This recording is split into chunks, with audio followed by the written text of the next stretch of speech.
Maneho po tayo. Ito po, di ba? Alam niyo po ito. Ayan po. Baklasin niyo lang po ito. Baklasin niyo lang po ng ganon.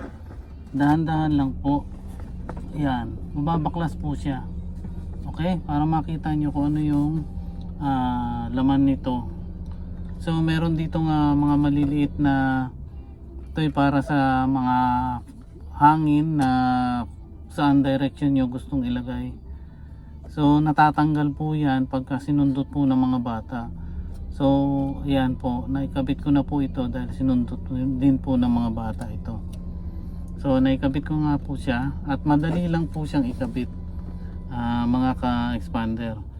So yan po at hindi na kayo mahihirapan dahil naituro ko na sa inyo ngayon kung paano siya tanggalin at kung paano rin siya ibalik. Okay po.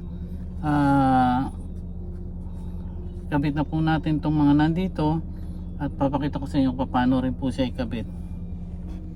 So ayan po, ito po yung pag natanggal, madali lang po ikabit yung mga yan. Huwag na po kayong tumawag ng mga manggagawa or dadalhin nyo pa sa kasa. Lugi kayo. Ayan po. Ang pagkabit lang po nito is ganito lang po. Ganyan po.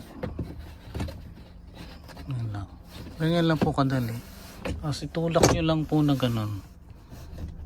Tulak nyo lang siya.